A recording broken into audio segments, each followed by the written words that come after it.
everyone. I'm Tamron Hall. The NewsNation is following heated and impassioned reaction to the landmark decision by the Supreme Court to strike down a key part of the 1965 Voting Rights Act. Within the hour, the Congressional Black Caucus and Hispanic Caucus will address the ruling. And right now, we are watching as President Obama delivers a major policy speech on climate change, which has been overshadowed by today's ruling. Earlier, the president released a statement saying, quote, "I am deeply disappointed with the Supreme Court's decision today. For nearly 50 years, the Voting Rights Act, enacted and repeatedly renewed by wide bipartisan majorities in Congress, has helped to secure the right to vote for millions of Americans. Today's decision invalidating one of its core provisions upsets decades of well-established practices that help make sure voting is fair, especially in places where voting discrimination has been historically prevalent."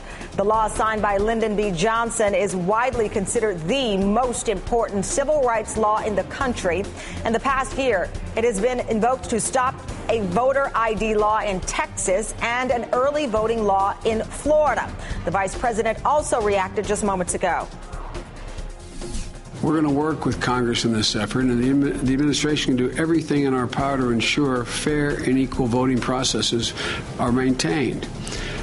So there's a lot of work that's going to have to be done, but it's nonetheless disappointing that the court made the change.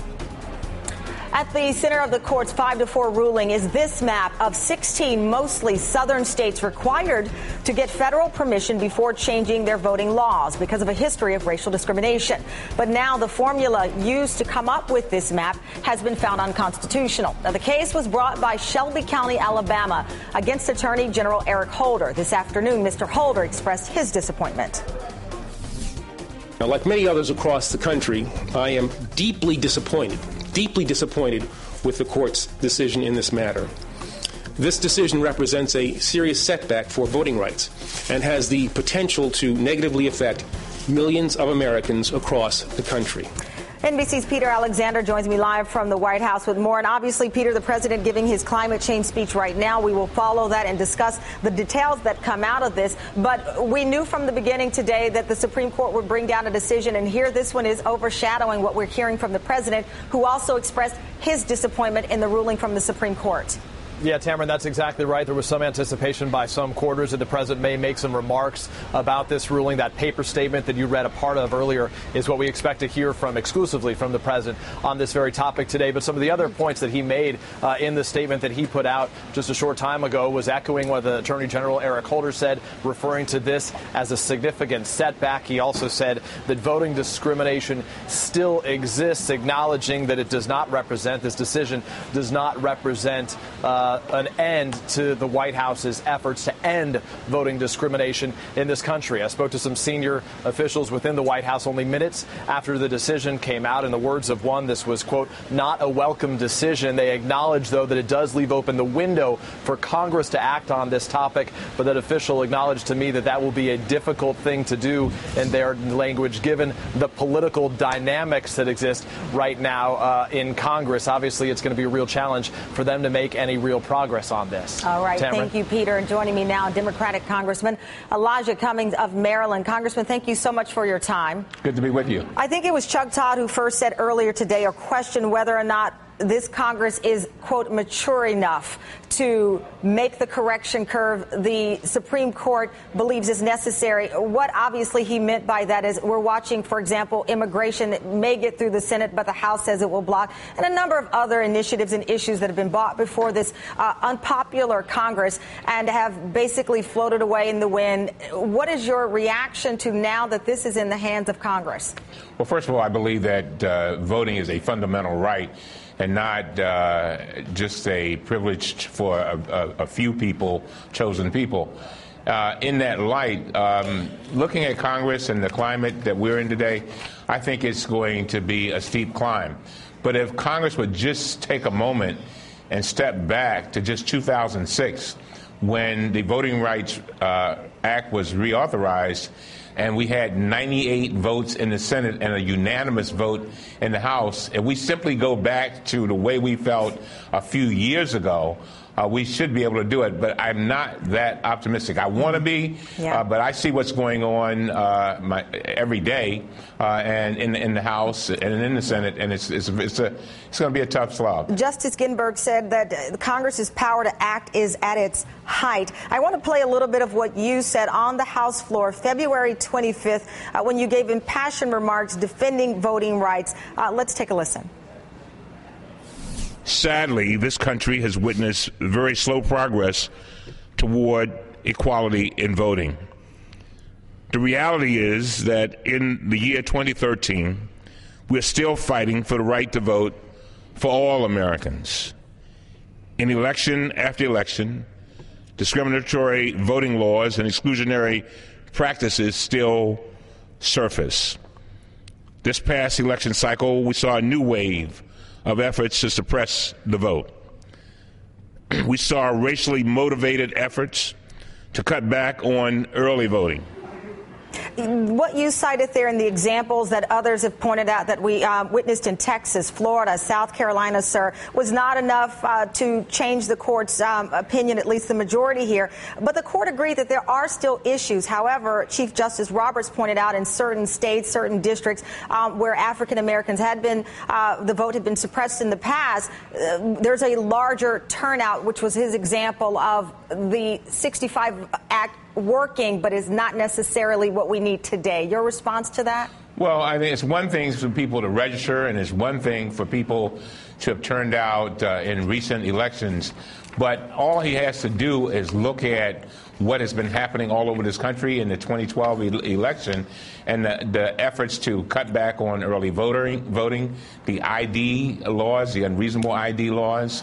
And we saw long lines. As a matter of fact, I held a forum in Virginia just less than a year ago where people came out and said that they stood in line for some 6, 7, 8 hours to vote.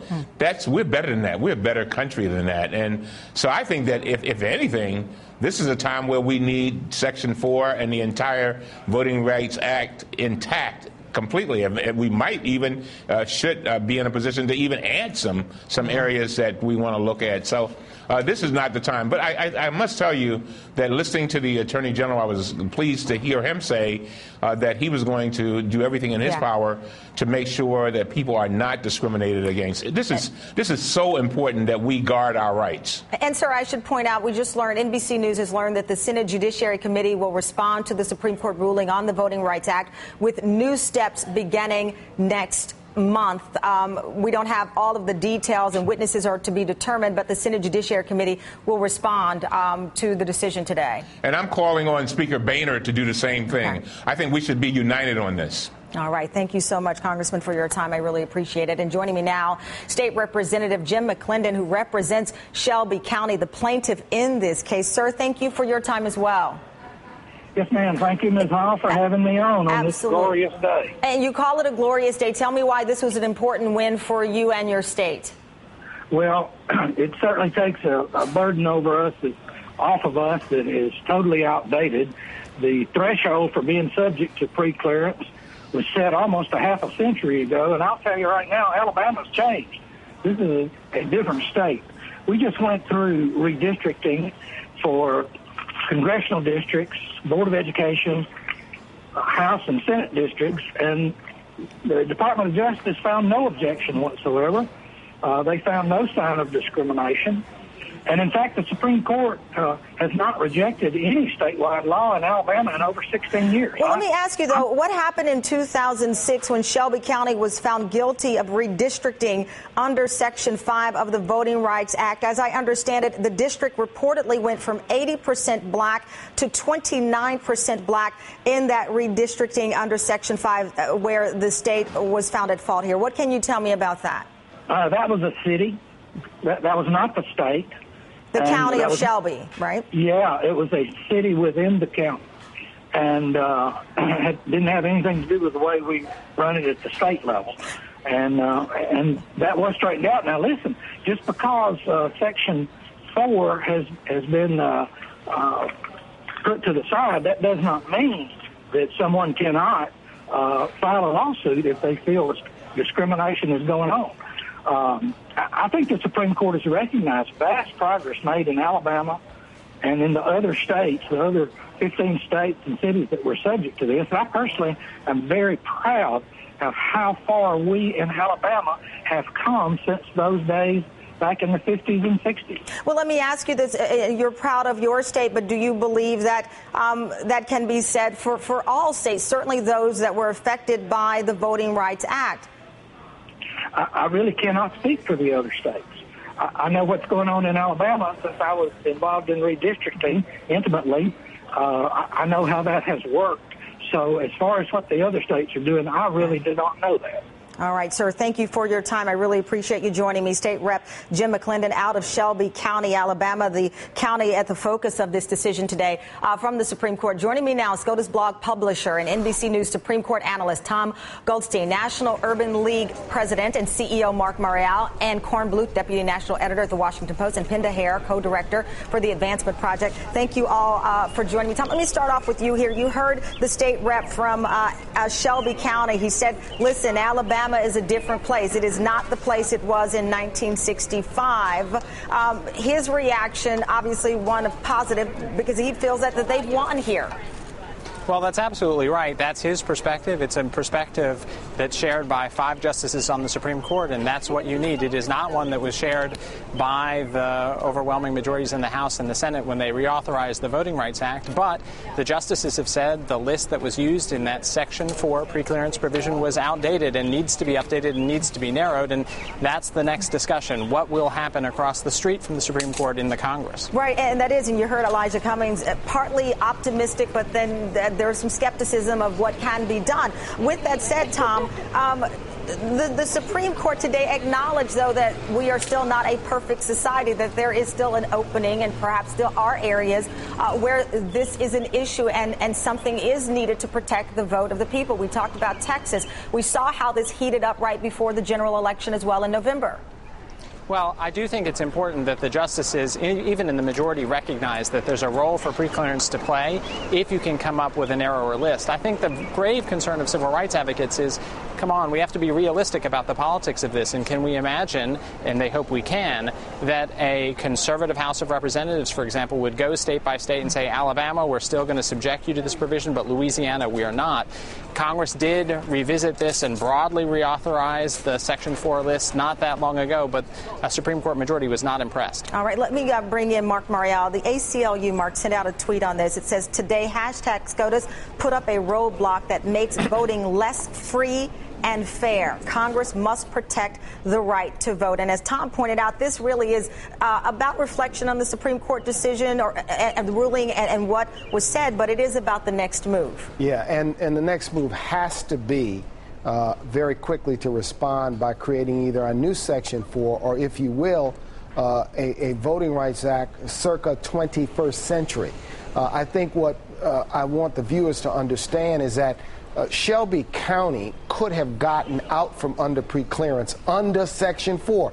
There were ways for jurisdictions to get out of, to opt out of the preclearance provision. So the court really extended its arm and overreached and struck a dagger, if you will, a spear, if you will, in the heart of the Voting Rights Act, now 50 years after the historic 1960s. So when I look at the National Urban League, for example, I mean, we're in the first few hours of this decision. What is the strategy for organizations like yours? We are going to organize, along with many of our partners and friends, a people's movement to mobilize people from the community. Congress will respond if the people respond and say this is an issue about democracy. This decision, in effect, turns back the hands of time when we should be embracing the future. And as a son of the South has changed somewhat, but it's changed because of the tools of the Civil Rights Act, the tools of the Voting Rights Act. So you don't take, if you will, the medicine away.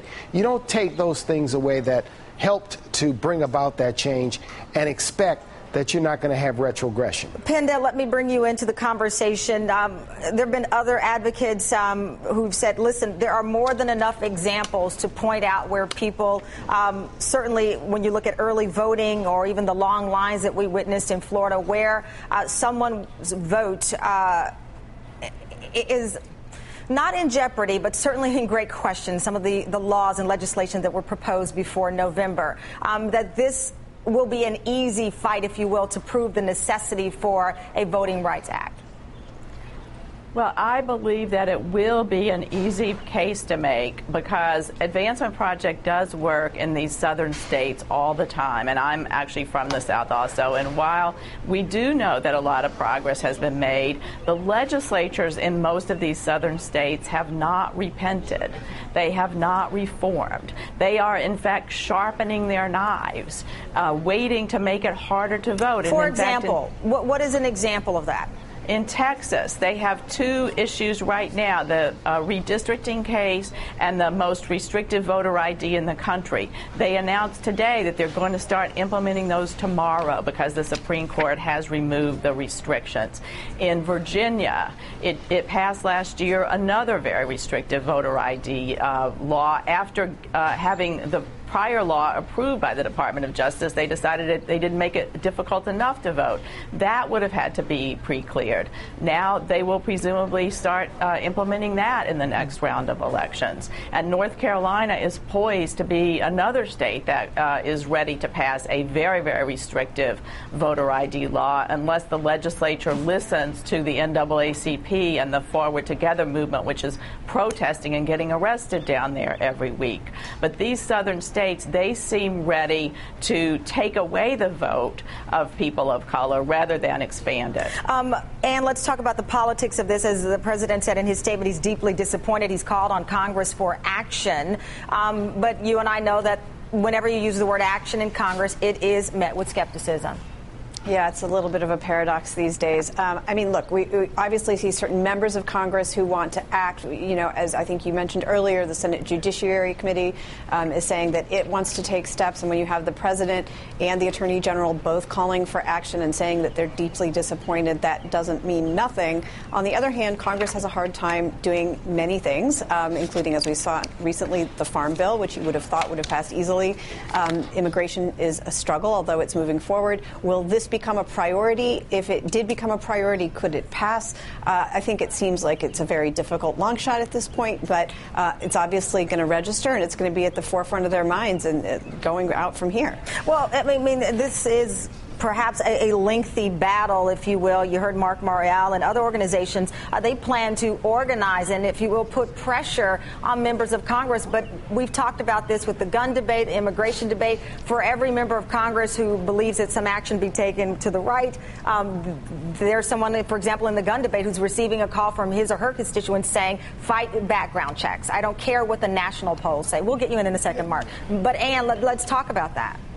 Well, I think you're exactly right. That's the right question to be asking. You look at the gun debate where you have 80-90% of the country in agreement on elements and nothing happens. It's harder to see where the country is more divided on an issue such as this and where the interests may not line up with how people would necessarily vote, where It's hard to see how this would actually take place in Congress. Anything is possible, but I wouldn't hold my breath. Mark. Politics is difficult, but nothing is more fundamental than voting. Democracy is so basic to who we are as Americans. You're going to see, I think, a strong coalition and a massive mobilization take place because this is about democracy and the very franchise that enables us to say that we're Americans. So when you strike at that, when the Supreme Court cuts that down, I think the response is going to be unprecedented. I can tell you that the 50th anniversary of the March on Washington, which is going to take place on the 24th of August, now has its most important purpose, and that is to rally in support of democracy and voting rights. And quickly before I let the panel go, Tom, let me get you in tomorrow, another big day, Prop 8 and DOMA. Yeah, the court's finishing off an absolutely historic week here. Two major same-sex marriage rulings out of the justices, one on California's Proposition 8 and the second on the Federal Defense of Marriage Act. So all eyes will return back to the Supreme Court in the morning. All right, thank you so much to our News Nation panel. I greatly appreciate all of you giving your time and your voice to this. Coming up.